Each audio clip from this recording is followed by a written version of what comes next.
আপনারা দেখছেন সংবাদ মালদা, এগিয়ে সংহতিতে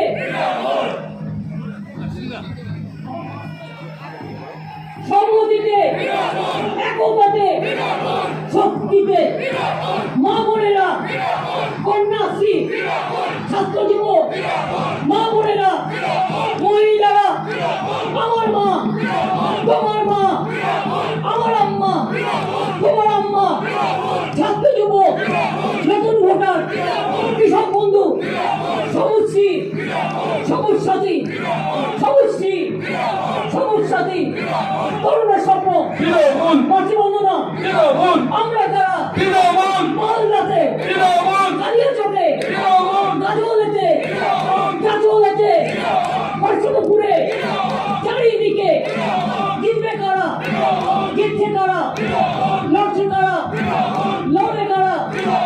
জয় হিন্দ, জয় হিন্দ, জয় হিন্দ, বন্দে মাতরম, বন্দে বন্দে মাতরম। তৃণমূল কংগ্রেস, জয় বাংলা, জয় বাংলা। রোজ সকালবেলা ঘুম থেকে উঠে বলবেন জয় বাংলা, আর ফোনে ফোনে কথা বলবেন, হ্যালো না বলে বলবেন জয় বাংলা, জয় বাংলা, জয় বাংলা, জয় তৃণমূল, জয় তৃণমূল, জয় জোড়া ফুল, জয় জোড়া ফুল, জয় জোড়া ফুল। মামাটি মানুষ জিন্দাবাদ, মামাটি মানুষ জিন্দাবাদ, মামাটি মানুষ ধন্যবাদ, মামাটি মানুষ ধন্যবাদ, মামাটি মানুষ ধন্যবাদ। কি মামলা এবার দেবেন তো? একটু ফজলি হাম খাওয়াবেন তো? বিজেপি কংগ্রেস সিপিএম অনেক খেয়েছে, আমরা কিন্তু খাইনি। আম এবং আম সত্য দুটোই চাই। ঠিক আছে, ভালো থাকবেন। মালদার প্রেস ক্লাবকে অনেক ধন্যবাদ, ভালো থাকবেন, অনেক অনেক শুভকামনা। জয় পুরীতে আমাদের ইস্কনের রথযাত্রা হয়, জগন্নাথ, বলরাম, সুভদ্রার আমরা পুজো করি। জগন্নাথ থাকেন রথে, বলরাম থাকে রথে, সুভদ্রা থাকে রথে। আমি যে ইস্কনের রথ প্রতিবার টানি, আমি পুরীতে গেলে জগন্নাথ দেবের পুজো দিই। আমার বাড়িতেও পুজো হয়, পুরীর দৈত্যপতি আমার বাড়িতে এসে পুজো করে যান, আমরা জানি এসব। আমরা জগন্নাথ দেবকে পুজো করে বলি ওং নীলাচল নিবাসয় মিথ্যায় পরমন্তনে বলভদ্র সুভদ্রাভং জগন্নাথায় তে নমঃ। আর এরা কি করে? বিজেপির নেতারা এখন জগন্নাথ সেজেছে, বলরাম সেজেছে, সুভদ্রা সেজেছে। ওনারা এখন রথে চড়ু চড়ু ঘুরে বেড়াচ্ছে, রথে চড়ু চড়ু। রথে চড়ছে কারা? বিজেপির নেতারা। নিজেই নিজেকে বলে দিচ্ছে আমি জগন্নাথ, নিজেই নিজেকে বলে দিচ্ছে আমি বলরাম, নিজেই নিজেকে বলে দিচ্ছে আমি সুভদ্রা, নিজেরাই নিজেকে বলে দিচ্ছে আমি শ্রীকৃষ্ণ, নিজেরাই নিজেকে বলে দিচ্ছে আমি অর্জুন। নিজেরা নিজেদের একবার বলবেন রাবণ সীতা হরণ করেছিল রথে চড়ে, সেই রথটাও কি আপনারা চালাচ্ছেন?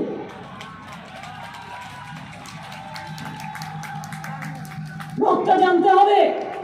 আমরা মনে করি রথ সম্মানের জিনিস, ধর্মের জিনিস। ধর্মকে নিয়ে, কোনো ধর্মকে নিয়ে কেউ অসম্মান করতে পারে না। ধর্মকে অসম্মান করা মানে আমার আত্মাকে অসম্মান করা। আমরা রথযাত্রাকে শ্রদ্ধা করি, আমরা রথকে ভালোবাসি, রথের পুণ্যভূমিতে আমরা বারবার যাই। আমাদের বাংলায় অনেক রথ হয়, রথের দিন পাঁপড় ভাজা, তেলে ভাজা, আপনারা জানেন, মেলা, সব কিছু হয়। আর বিজেপির নেতারা একটা বড় বাস, সেই বড় বাসের মধ্যে একটা করে হোটেল বানিয়েছে এবং সেই হোটেলগুলোতে খাচ্ছে, যাচ্ছে, ঘুরে বেড়াচ্ছে। টাকার তো অভাব নেই। এমন একদিন ছিল যেদিন একটা বিড়ি দিলে 3 বার টানতো, একটা বিড়ি খাবার পয়সা ছিল না। আর এখন হাজার হাজার, লক্ষ লক্ষ, কোটি কোটি কোটি কোটি, কোনো কোটির সংখ্যা নেই। সব টাকা এখন সারা পৃথিবীতে ঘুরে বেড়াচ্ছে। কোথায় ঘুরে বেড়াচ্ছে জানি না। চালন আজকে ছুঁচ হয়ে গেছে, আর ছুঁচ আজকে চালন হয়ে গেছে। এই অবস্থা হয়ে গেছে তাদের বড় বড় কথা। আমরা পরিষ্কার করি, রথযাত্রাকে সম্মান করি কিন্তু আপনাদের সম্মান করি না। রথযাত্রাকে পুজো করি কিন্তু আপনাদের পুজো করি না। তাই আপনারা যেভাবে হিন্দু ধর্মকে নিয়ে অসম্মান করছেন, মানুষ এটা ক্ষমা করবে না। হিন্দু ধর্ম হিন্দু ধর্মের মতো চলবে, মুসলিম ধর্ম ইসলাম ধর্মের মতো চলবে। বৌদ্ধ ধর্ম বৌদ্ধ ধর্মের মতো চলবে, জৈন ধর্ম জৈন ধর্মের মতো চলবে, খ্রিস্টান ধর্ম খ্রিস্টান ধর্মের মতো চলবে, আদিবাসীদের জায়ের থান তাদের মতো চলবে, তাদের মাঝি থান তাদের মতো চলবে, যে যার নিজের নিজের করবে। আমরা তো পুরোহিতকেও ভাতা দিই, মাঝি থানকেও দেবো বলেছি, জায়ের থানকেও দেবো। আমরা নিম্ন মধ্যবিত্ত পরিবারের যারাই চাইবে তারা পাবেন, পুরোহিত ভাতাও দিচ্ছি আমরা, ইমাম মুয়াজ্জিন থেকে শুরু করে সবাইকে আমরা সাহায্য করছি। বিজেপির মতো নয়, আগের বার ইলেকশনের আগে বলে গেল 15 লক্ষ টাকা করে তোমাদের অ্যাকাউন্টে দেবো, আমাদের ভোট দাও। ভোটটা নিয়ে পালিয়ে গেল। মালদা তো বিজেপি জিতেছে, কি করেছে? আমি জিজ্ঞেস করি আপনাদের, একটা সিটে বিজেপি জিতেছে, পার্লামেন্টে 2টো সিটে, আর একটা সিটে কংগ্রেস জিতেছে। একটা সিটে বিজেপি জিতেছে, একটা সিটে কংগ্রেস জিতেছে। এমনকি মৌসুমকে পর্যন্ত হারানো হয়েছে ওর বিরুদ্ধে নানা রকম অপপ্রচার করে। কিন্তু দেখুন, আমি কিন্তু রাজ্যসভার মেম্বার মালদায় করে দিয়েছি মৌসুমকে সম্মান দেওয়ার জন্য। বরকতদা যতদিন ছিলেন লোকসভায় জিততেন, রাজ্যসভায় কখনো কংগ্রেস তাকে দেয়নি। কিন্তু আমাদের তৃণমূল কংগ্রেস, মালদায় আমার সিট নেই বলে মালদার মানুষকে অবহেলিত হবে, তাই মালদায় আমি কিন্তু করে দিয়েছি। দক্ষিণ দিনাজপুরে আমার এমপি নেই, আমি কিন্তু অর্পিতাকে করে দিয়েছি। আমি ওইটুকু সিটের মধ্যে মানুষ ভুইয়া মেদিনীপুরে আমরা করে দিয়েছি, মনে রাখবেন। বিজেপি তা নয়, ভোটের সময় এক কথা বলে আর টাকা বিলোয়। আমি জানি খুব টাকা বিলোয়, আমাদের টাকা নেই। ওরা টাকা দিলে টাকা নিয়ে নিন, ওদের টাকা নয়, ওটা চুরি করা টাকা। ওই টাকাটা খেয়ে নিন আর ভোটের বাক্সে পাল্টে দিন। ভোটের বাক্সে বিজেপি কে উল্টে দিন। মনে রাখবেন, বিজেপিকে নিয়ে আসা মানে দাঙ্গাকে উৎসাহ দেওয়া। দাঙ্গা যদি চান তবে বিজেপির মুখ দেখবেন, তা নাহলে নয়। চাই না, চাই না দাঙ্গা, চাই না খুন, চাই না লুটতরাজ, চাই না মা বোনের অসম্মান। তাই বিজেপিকে চাই না, চাই না, চাই না, চাই না বিজেপিকে, চাই না, চাই না, চাই না, চাই না ধর্মকে অশান্ত করা বিজেপি লোক, চাই না, চাই না, চাই না, চাই না ভারতবর্ষে বিজেপি, চাই না, চাই না, চাই না, চাই না বাংলাও চাই না। বাংলায় কেন ওদের এত রেগুলার আসছে? কেন? যেমন করে হোক গায়ের জোরে মমতাকে হারাতেই হবে। আর আমি বলি, মমতাকে হারানোর ক্ষমতা তোমাদের নেই। তার কারণ মমতা একা নয়, মমতার সাথে সব মানুষ আছে। ওদের ধান্দাবাজি হচ্ছে দিল্লি থেকে বাংলাকে কন্ট্রোল করবে, গুজরাট থেকে বসে বাংলাকে কন্ট্রোল করবে, রিমোট কন্ট্রোলে চালাবে আর খুন খারাপির দাঙ্গা এনপিআর আর এনআরসি করবে। আমরা বলছি সম্ভব নয়। জীবন থাকতে বিজেপিকে এরাও করবো না, আপনারাও করবেন না, এটা আপনাদের শপথ নিতে হবে। রাজস্থান উত্তরপ্রদেশে কাজ করতে গিয়েছিল, মারাই মানিক চকের এরাইপুরের ছেলেমেয়েরা, এবং সেখানে তারা মারা গেল, খুন হলো। তারপরে কারখানায় পুড়ে মারা গেল, হোটেলে। তাদের কিন্তু সমস্তভাবে সাহায্য আমরা করেছি। মুর্শিদাবাদের ছেলেরা গোলাপ ফুলের চাষ করতে গিয়েছিল, আপেলের চাষ, তাদের খুন করে দেওয়া হলো কাশ্মীরে। তাদেরও আমরা চাকরি দিয়েছি, তাদেরও আমরা পরিবারগুলোকে সাহায্য করেছি। আজকে একটা ছোট্ট স্কুলের বাচ্চা যদি স্কুলে যায়, আমাদের সরকার তাকে জামা দেয়, জুতো দেয়, ব্যাগ দেয়, মিড ডে মিল খাবার দেয়। এখন মিড ডে মিল বন্ধ, স্কুল বন্ধ বলে আমরা বাড়িতে পাঠিয়ে দিই। আমার আইসিডিএস এর মেয়েরা কত কাজ করে, আমার আশার মেয়েরা কত কাজ করে, আমি তাদের ধন্যবাদ জানাই। এবারেও 1000 টাকা করে তাদের বাড়ানো হয়েছে, এবং আইসিডিএস এর সহকর্মীরা তাদের সহায়করা তাদের 500 টাকা করে বাড়ানো হয়েছে। সিভিক ভলেন্টিয়ার থেকে শুরু করে, হোমগার্ড থেকে শুরু করে, এমনকি ডেটা অপারেটর। সেদিনকে আমার কাছে কিছু মেয়ে গেছে, গিয়ে বলছে আমরা কন্যাশ্রীদের ডেটা লিখি। আমি বললাম, ডেটা তো কেউ না কেউ লিখবে। যাই হোক, তারা বলছিল, আমি তাদের সকলকেই বলি, ডেটা অপারেটারদের জন্য চাকরির বয়স 60 বছর আমাদের গভর্নমেন্ট কিন্তু করে দিয়েছে ইতিমধ্যেই, মনে রাখবেন। আপনারা যেটা বলেছিলেন এটা আমি করে দিয়েছি। ভিআরপি আমার কাছে এসেছিলেন, 30 দিন কাজ পেতেন, ওটাও 50 দিন করে দেওয়া হয়েছে, যাতে 5,500 টাকার উপরে আপনারা পান। এরকম অনেক করা হয়েছে, প্রচুর করা হয়েছে, যতটা করা যায় ততটা করা হয়েছে। একদিনে তো সব কিছু করা সম্ভব নয়, কিছু কিছু ইন্ডিভিজুয়াল প্রবলেম থাকবে, আস্তে আস্তে আমি দেখে নেবো, চিন্তা করবেন না। কারণ আমি অলওয়েজ মনে করি মানুষের যেটা প্রয়োজন মানুষকে সাহায্য করা উচিত, এবং আমরাও নিশ্চয়ই করবো। আমি জানি মালদায় একটা জেনুইন প্রবলেম আছে, সেটা সিভিক ভলেন্টিয়ার্স প্রবলেম। অর্ধেক লোক কাজ করে, অর্ধেক লোক 15 দিন, অর্ধেক লোক 15 দিনের কিছু একটা করে, তাদের একটা প্রবলেম আছে। বাট আমি এই মুহূর্তে করতে পারবো কিনা জানি না, কারণ এটা একটা রিক্রুটমেন্ট পলিসি আছে, পলিসি করতে হবে, এর জন্য ক্যাবিনেট করতে হবে, চেঞ্জ করতে হবে। এক্ষুনি না করতে পারলেও আমি আপনাদের কথা দিচ্ছি, আমি আস্তে আস্তে এটা সমস্যার সমাধান করে দেব। আমি জানি আমার কাছে আগেরবার মালদায় অনেক ছেলেরা এসেছিল, কেএলও থেকে যারা চলে এসছে বা কেএলও করতো, তাদের সবার চাকরিগুলো হয়েছে চাকরিগুলো। আপনারা যে আমার সাথে দেখা করতে এসেছিলেন 500 550 ছেলে মেয়েরা সব করে দিয়েছি, কিন্তু প্রায় 2000 ছেলে মেয়ের চাকরি করে দিয়েছি হোমগার্ডে, যারা আমার কাছে এসেছিলেন। আমি আগের বারে মালদায় এসেছিলাম, আপনারা আমার কাছে বলতে এসেছিলেন, আমি দেখে নিয়েছিলাম। এরকম অনেক কাজ হয়েছে, আগামী দিন হবে।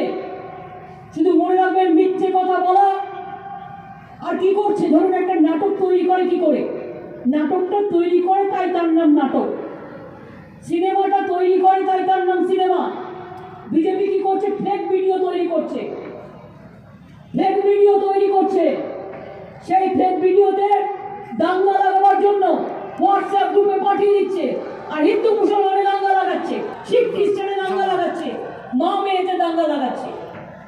আগের বছর আমরা দেখেছিলাম একটা ভিডিও দেখাচ্ছে, বাংলায় নাকি কে কার একটা মেয়ের শাড়ি ধরে টানছে। এসব বাংলায় হয় না, এটা বাংলার সংস্কৃতি নয়। পরে জানা গেল ওটা একটা ফেক ভিডিও, ওটা একটা হিন্দি ছবি, মৈথিলি ভাষার একটা ছবি নিয়ে এসে বাংলা বলে চালিয়েছে। কয়েকদিন আগে আমি একটা জায়গায় গেছি, আমাকে একদিন একটা ভিডিও দেখিয়েছে একজন সাংবাদিক, দেখিয়ে বলছে, দেখুন দিদি, বাংলায় কত লোক এরকম মারা গেছে, এরকম তাকে দাঙ্গা করা হয়েছে, মারা গেছে। আমি কোথায়? ও আমার ছবিটা দেখালো। আমি ছবিটা দেখে বললাম, আরে দূর বাবা, এ দেখতে পাচ্ছ বাংলাদেশের ফ্ল্যাগ দেখা যাচ্ছে, হয়েছে বাংলাদেশে, দেখাচ্ছে বাংলায়। সব মিথ্যে কথা, একটাও বিশ্বাস করবেন না। আর টিভি চ্যানেলগুলোকে আমি সাংবাদিকদের দোষ দিই না, আমি দোষ দিই মালিকদের। মালিকরা কোনো না কোনো ব্যবসা করে, ভয়ে গুটিয়ে বসে থাকে, তাই তারা সাংবাদিকদের বলে দেয় এটা দেখাবে না, ওটা দেখাবে না, শুধু বিজেপিকে দেখাও। শুধু বিজেপিকে না দেখলে টিভি চ্যানেল চলবে না। এই তো দেখলেন রাজদীপ সরদেশাইয়ের মতো, যারা ইংলিশ চ্যানেল দেখেন তারা জানেন, কত প্রখ্যাত সাংবাদিক, আরও 5-6 জনকে, তারা একটা সত্যি কথা বলেছিল কৃষক আন্দোলন নিয়ে। আর যদি তারা সত্যি কথা নাও বলে থাকে, যদি কোনো ভুল ভ্রান্তি থাকে, সে যদি মুহূর্তে সেটা সংশোধন করে নেয়, তাহলে তার কি দোষ থাকে? তা সত্ত্বেও তাদের সেডিশনের কেস দিয়ে আজকে তাদের জেলে পড়বার ব্যবস্থা করা হচ্ছে। কারো স্বাধীনতা নেই দেশে। এখন বাবুরা রথযাত্রা করছে, এখন কি করেছি? রথযাত্রা। কংগ্রেসকে দেওয়ার দরকার নেই, অনেক দিয়েছেন। সিপিএমকে দেবেন না, অনেক দিয়েছেন। বিজেপিকে তো একটাও দেবেন না। বিজেপিকে না দিয়ে যদি কংগ্রেস সিপিএমকে দেন, সেটা খারাপ হবে। সিপিএম কংগ্রেস বিজেপির সাথে একটা আন্ডারস্ট্যান্ডিং আছে, কিন্তু তৃণমূল কংগ্রেসের সাথে আন্ডারস্ট্যান্ডিং নেই। মনে রাখবেন, তৃণমূল কংগ্রেস মরে যাবে, তাও বিজেপির কাছে আত্মসমর্পণ করবে না, করবে না, করবে না। এটা আমি আপনাদের সাথে দাঁড়িয়ে বলে যাচ্ছি। এবং তাই আগামী দিন শপথ নিন, ফিরিয়ে দাও, ফিরিয়ে দাও আমার সোনার দেশ ভারতবর্ষকে, ফিরিয়ে দাও, ফিরিয়ে দাও, ফিরিয়ে দাও হিন্দু মুসলমানের ঐক্যকে, ফিরিয়ে দাও, ফিরিয়ে দাও, ফিরিয়ে দাও ধর্ম নিরপেক্ষতাকে, ফিরিয়ে দাও, ফিরিয়ে দাও, ফিরিয়ে দাও মা বোনের সম্মান, ফিরিয়ে দাও, ফিরিয়ে দাও, ফিরিয়ে দাও শান্তি দাও, শান্তি দাও, ফিরিয়ে দাও, ফিরিয়ে দাও কাজ চাই, কাজ দাও, ফিরিয়ে দাও, ফিরিয়ে দাও আমার সোনার দেশকে, ফিরিয়ে দাও। আজকে ভারতবর্ষে কেউ ভয়ে কথা বলতে পারে না। উত্তরপ্রদেশ পারে না, রাজস্থান পারে না, দিল্লি পারে না, গুজরাট পারে না, বাংলা পারে। তাই মনে রাখতে হবে, ছাত্র যৌবন যারা নতুন ভোটার হচ্ছেন, তাদের একটা দায়িত্ব আছে। এই বাংলায় বিজেপিকে রোকবার জন্য আমার মা ভাই বোনেরা যেমন আছে, তেমনি ছাত্র যৌবন যারা নবপ্রজন্ম, নতুন ভোটার, মনে রাখবেন, যৌবন কখনো হার মানে না। সকল বাধা ছিন্ন করে যৌবন জাগো নতুন ভরে, সকল বাধা ছিন্ন করে যৌবন জাগো নতুন ভরে, ছাত্র জাগো নতুন ভরে। আর মা বোনেরা না থাকলে আমার কোনো কাজ হয় না, আমার সব কাজ হয় যদি আমার মা বোনেরা আমার পাশে থাকে। মা বোনেরাই আমার সবচেয়ে বড় বড় সম্পদ। তাই আপনাদের বলছি, তৃণমূল আছে, তৃণমূল থাকবে, এবং এই 2021-এ তৃণমূল আরো বেশি সংখ্যক মেজরিটি নিয়ে মা মাটি মানুষের আশীর্বাদে জিতে আসবে। তার কারণ বাংলাকে হারানো ওদের অনেক শক্ত। ওরা ভাবছে বাংলাটাকে কোনোভাবে দখল করি, তাহলে তো দেশে আর কেউ নেই আমাদের সাথে লড়ার মতো। তাই মমতার মেরুদণ্ডটা ভেঙে দাও। আমি বলি, তোমরা আমার মেরুদণ্ড ভাঙবে কি? বাংলায় জিতবো, জিতে ভারতবর্ষটাকেও দেখবো, ভারতবর্ষ যাতে আস্তে আস্তে সংহতি ফিরে আসে, একতা ফিরে আসে। এবং এই জন্য আমাদের জোটবদ্ধ হওয়ার দরকার আছে। ভুলে যান আমি ব্রাহ্মণ, আপনি তপশিলি, আপনি কায়স্থ, আপনি মুসলমান, আপনি হিন্দু, আপনি আদিবাসী, আপনি বৌদ্ধ, আপনি পাহাড়ি, আপনি রাজবংশী, সব ভুলে যান। একটাই কথা মনে রাখবেন, आने वाला चुनाव में बीजेपी के हराना है, और हराना है तो तृणमूल कांग्रेस को जिताना है, एक ही काम है। আমি এটুকু বলে আপনাদের সাথে আমার আবার দেখা হবে। আমি আবার আসবো নির্বাচনের আগে। নির্বাচন হয়তো আর কয়েকদিনের মধ্যে ঘোষণা হয়ে যাবে। আমরা 9 বছরে যা করেছি পৃথিবীর কোনো দেশ এত কাজ করতে পারবে না, পৃথিবীর কোনো কাজ করতে পারবে না কোনো রাজ্য। আমি চ্যালেঞ্জ করে বলতে পারি, ধন ধান্যে পুষ্পে ভরা আমাদের এই বসুন্ধরা, তাহার মাঝে আছে দেশ এক, সকল দেশের সেরা, ওদের স্বপ্ন দিয়ে তৈরি, সেটি স্মৃতি দিয়ে ঘেরা। এমন দেশটি কোথাও খুঁজে, এমন রাজ্য কোথাও খুঁজে পাবে না কো তুমি, সকল রাজ্যের সেরা, সে যে মোদের বঙ্গভূমি, সে যে মোদের বাংলা ভূমি। এটা মাথায় রাখবেন সবসময়। এবার আমি আপনাদের বলবো, আমার সাথে একটু স্লোগান দিয়ে বলুন, আমরা কারা? আমি দেখবো মনে আছে কিনা। এই ভাই বোনেরা, বোনেরা, মায়েরা, আমার একটু গলা মেলার যদি লজ্জা লাগে মনে মনে, ছাত্রছাত্রীরা, এই ছাত্র যৌবন কোথায়? আমি দেখতে পাচ্ছি ছুটির দিন ঘোষণা করেছে কারা? আমাদের সরকার করেছে। মনে রাখবেন, আদিবাসীদের হুল দিবস, করম দিবস থেকে শুরু করে আজকে সারনাথ ধর্ম, সারি ধর্ম, তাই নিয়েও আমরা সমর্থন করেছি, আপনাদের সম্পূর্ণভাবে সমর্থন করেছি। আজকে ধামসা মাদল দিয়ে আদিবাসী ভাই বোনেদের বলতে চাই, আজকে আমার তপশিলি বন্ধু জয় জহর প্রোগ্রাম, সেই জয় জহর প্রোগ্রামের মাধ্যমে যাদের 60 বছর বয়স হয়ে গেছে তারা প্রত্যেকে 1000 টাকা করে ভাতা পাচ্ছেন আমার সমস্ত জয় জহর প্রোগ্রামে। তপশিলি বন্ধু প্রোগ্রামে 60 বছর বয়স হয়ে গেছে তারা পাচ্ছেন। এবং জেনে রাখবেন, এই প্রোগ্রামগুলো একসাথে আমরা বলি জয় বাংলা প্রোগ্রাম। আগামী দিন আমাদের সরকার সিদ্ধান্ত নিয়েছে বাজেটে 18 বছর বয়সের পর যদি কেউ বিধবা হয়ে যায় তাকেও আমরা 1000 টাকা করে পেনশন দেবো। এখনো দেওয়া হচ্ছে, সেদিনও আমরা দেব। আমাকে একটা সরকার দেখান বিনা পয়সায় খাদ্য দেয়, দেখাতে বলুন। উত্তরপ্রদেশ না, রাজস্থান না, মধ্যপ্রদেশ না, বিজেপি না, দিল্লি না, দিল্লির বিহার থেকে শুরু করে কোথাও না। একমাত্র বিনা পয়সায় রেশন দিই কারা? আমরা কোভিড থেকে শুরু করেছি এবং এই বিনা পয়সায় রেশন আপনাদের দেব। আপনারা আমাদের দয়া করে ভোটটা দেবেন যাতে বিনা পয়সায় রেশন আপনারা পান। আপনাদের বিনা পয়সায় রেশন পেতে গেলে তৃণমূল কংগ্রেস জোড়া ভোটকে ভোটটা দিতে হবে। কারণ এটা নয় যে বিজেপির মতো আমরা বলছি যে আমরা করব, আমরা করে দেখিয়েছি, অলরেডি করছি। গত 6 মাস ধরে আপনাদের পয়সা দিতে হচ্ছে, গত 6 মাস ধরে রেশনে পয়সা দিতে হচ্ছে, পয়সা দিতে হচ্ছে না, আগামী দিনও দিতে হবে না। আমাদের সরকারই আপনাদের দায়িত্ব নেবে, চিন্তা করবেন না, আপনারা রেশন পাবেন। বলুন তো, যারা স্বাস্থ্যসাথী কার্ড পেয়েছে, অনেকের নাম লিখিয়েছে, তারা আগামী দিন পাবেন। যাদের হাতের ছাপ দিয়ে দেওয়া হচ্ছে, ওই মেশিনে ডেলি 1.5 লাখের বেশি বেরোয় না। তাই আমরা, যেহেতু কয়েক কোটি মানুষের ব্যাপার আছে, তাই আমরা আর একটা বিকল্প করে দিচ্ছি। যতদিন ছাপা, হাতের ছাপা ওটা না হচ্ছে, আর একটা বিকল্প কার্ড থাকছে, ওইটাই স্বাস্থ্যসাথীতে দেবে আপনাদের। এবং ওইটা নিয়ে হাসপাতালে গেলে আপনি 5 লক্ষ টাকা পর্যন্ত আপনার পরিবারের বছরে ট্রিটমেন্ট করতে পারবেন এবং সেটা বৈধ, সেটা আইনত। তারপরে যেমন রেশন কার্ড, আগে ছিল বড় রেশন কার্ড, তারপরে ছোট্ট ডিজিটাল কার্ড হয়ে গেল। যতদিন ডিজিটাল কার্ড না ছিল বড় কার্ডে রেশন পেতেন, যতদিন ডিজিটাল কার্ড না ছিল আপনারা কুপনে রেশন পেতেন। সেই রকম মনে রাখবেন, আপনারা স্বাস্থ্যসাথী কার্ডও পাবেন, চিন্তা করার কোনো কারণ নেই। আর আমি সবচেয়ে খুশি কেন জানেন? ঘরের মা বোনেদের নামে স্বাস্থ্যসাথী কার্ডটা হচ্ছে। কেন? মা বোনেরা সংসার চালায়, মা বোনেরা জানে কার পেছনে কি খরচা করতে হবে।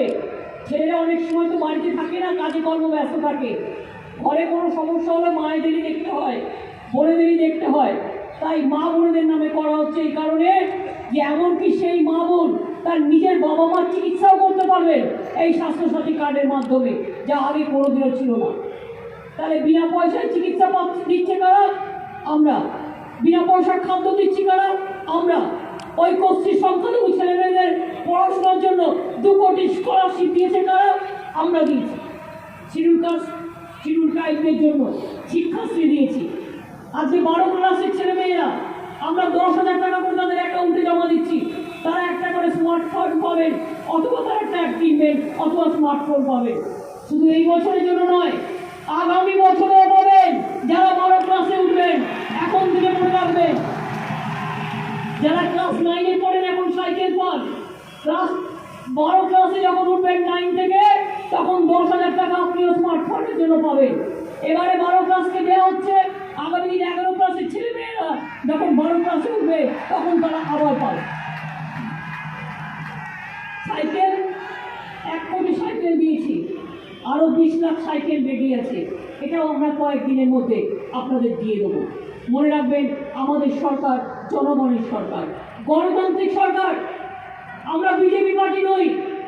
বিজেপি পার্টি খুব মিথ্যে কথা বলে, ঝুট বলে কাওয়া কাটে, এত মিথ্যে কথা বলে যে কল্পনা করতে পারবেন না। হিন্দু মুসলমানের দাঙ্গা লাগায়, আদিবাসীদের দাঙ্গা লাগায়, তপশিলি আদিবাসীদের দাঙ্গা লাগায়, বৌদ্ধ খ্রিস্টানের দাঙ্গা লাগায়, বাঙালি নর্থ বেঙ্গলি করে, গুন্ডামি করে, খবরদারি করে, নানা রকম জোরদারি করে লোকেরা। দেখছেন আজ উত্তরপ্রদেশের চাষিরা কাঁদছে, আজকে রাজস্থানের চাষিরা কাঁদছে, আজকে পাঞ্জাবের চাষিরা কাঁদছে, আজকে হরিয়ানার চাষিরা কাঁদছে, বাংলার চাষিরা কাঁদছে না। কেন? তার কারণ কি জানেন? বাংলায় বিজেপি নেই। বাংলায় আমি বিজেপিকে লুট করতে দেব না। বাংলায় চাষিদের ধান এবং চাষিদের ফসল লুট করতে দেওয়া হবে না। বাংলায় কৃষকরা আমার সম্পদ, শ্রমিকরা আমার গৌরব, এটা মাথায় রাখবেন। আপনারা ভালো থাকুন। আমাদের মা বোনেরা যেমন পায়ে হেঁটে পথ পরিক্রমা করেন, তেমনি হাত দিয়ে কাজও করেন। তারা সংসার থেকে শুরু করে, ধানের ক্ষেত থেকে শুরু করে, আমের বাগান থেকে শুরু করে, নানা রকম ফল সবজি থেকে শুরু করে, সেলাই থেকে শুরু করে সব কিছু করে। তাদের সারা শরীরটা মনে রাখবেন মানুষের জন্য নিবেদিত প্রাণ, এবং তারা না থাকলে আমাদের সংসার চলে না, আমাদের জগৎ চলে না, আমাদের দেশ চলে না, আমাদের বাংলা চলে না। তাই আমি বলি, না জাগিলে ভারত লড়ো না, এ ভারত জাগে না, জাগে না। আমার মা বোনদের অনেক অনেক সম্মান জানাই, অনেক অনেক ধন্যবাদ জানাই, অনেক অনেক কৃতজ্ঞতা জানাই, অনেক অনেক প্রণাম জানাই, অনেক অনেক সালাম জানাই। আপনারা দীর্ঘক্ষণ ধরে বক্তৃতা শুনছেন। আমি নিজে মালদাতে আজকে নতুন নয়, আমি আমার ছাত্র রাজনীতি করা থেকে শুরু করে প্রায় গত 30 বছর ধরে আমি আমার জীবনে আমি কিন্তু মালদায় আসি। মালদায় যখন কেউ থাকতো না, এমনকি বরকতদা যখন কংগ্রেসের নেতা ছিলেন, আমি যখন কংগ্রেস করতাম, তখনও মনে রাখবেন মালদাতে আমি আসতাম রেগুলার। কাজলের চাদু শেখের ঘটনা, সেদিন রাতে আমি কলকাতা ফিরে গেছি। আমায় ফোন করলো কৃষ্ণেন্দু, বাবলারা দিদি চলে এসো। আমি বললাম কী হয়েছে? আমি তো আজকেই এসেছি সকালবেলায়। বললো না দিদি, চাদু শেখের বউ প্রেগনেন্ট ছিল, তার বাচ্চাটা বেরিয়ে এসছে, পুড়িয়ে মেরে দিয়েছে, এবং তার আরও 3 সন্তান সহ। আমি সঙ্গে সঙ্গে চলে এলাম। সকালবেলায় ফিরে গিয়ে রাতে ট্রেন ধরে আবার মালদা এসেছিলাম। মালদা আমার কাছে নতুন নয়। ভূতনির চর থেকে শুরু করে, গাজল থেকে শুরু করে, কালিয়াচক থেকে শুরু করে মালদা আমার কাছে একেবারেই নতুন নয়। এবং মনে রাখবেন যে মালদা বালুরঘাট, যেটা একলাখি বালুরঘাট ট্রেনটা গাজল পর্যন্ত, এটা আমার সময় করে দেওয়া এবং আমি করে দিয়ে গিয়েছিলাম মালদার মানুষকে মতদান জানাবার জন্য।